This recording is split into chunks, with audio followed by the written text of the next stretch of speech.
One of Alan Turing's biggest contributions towards the world of mathematics and computer science was his proof that first-order logic is not decidable. Let's define a few terms. First-order logic is a collection of formal systems used in mathematics and computer science which allow the use of sentences that contain variables. For example, there exists an input x such that x is an integer and x is negative. Something is considered decidable if there is an automatic way, such as an algorithm or a program, that can automatically determine if the premises entail a conclusion. Using the previous example, there exists an input x such that x is an integer and x is negative. This statement will be considered decidable if there is a program that tells us yes, this is true, or no, this is not true. Alan Turing, however, proved that this was not possible, that there is no automatic way to test the statements made in first-order logic. The proof for this can be seen in the halting problem proof.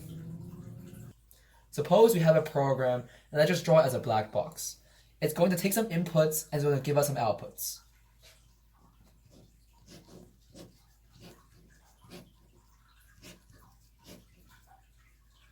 It's going to take an input of a program and also the input of a variable, and then it's going to answer a question and give us an output of either yes or no. Now let's look at this problem more specifically. We might want to know if a certain program, given a certain input, is going to give us an answer or is going to trundle on forever and never give us an answer. That is, if it's going to halt or not, it's not going to halt. Let's suppose we got a machine or a program that solves the problem.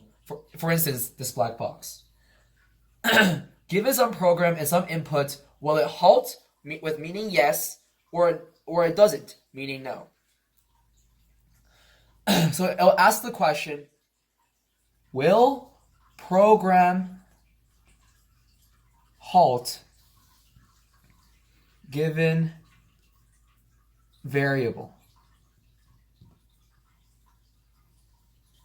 Given variable, right? And this is the program and this is the variable. Now let's call this machine H for the halting machine.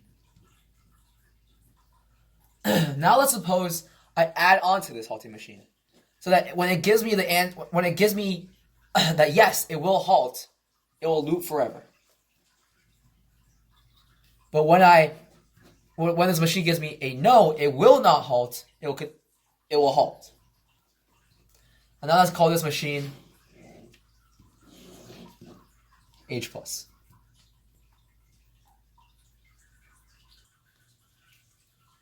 Now here's another question we can ask.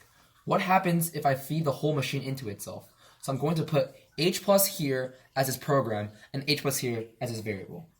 Now the question I'm going to ask is, does H+ halt given input H+? And here's where it all goes wrong, because if H halts, yes, H+ makes the entire algorithm loop forever. However, if H doesn't halt, H+ makes the entire algorithm halt. Either way, we get a contradiction and a paradox. It turns out there's no possible machine, no possible program that solves the halting problem. So we just proved that first-order logic was not decidable.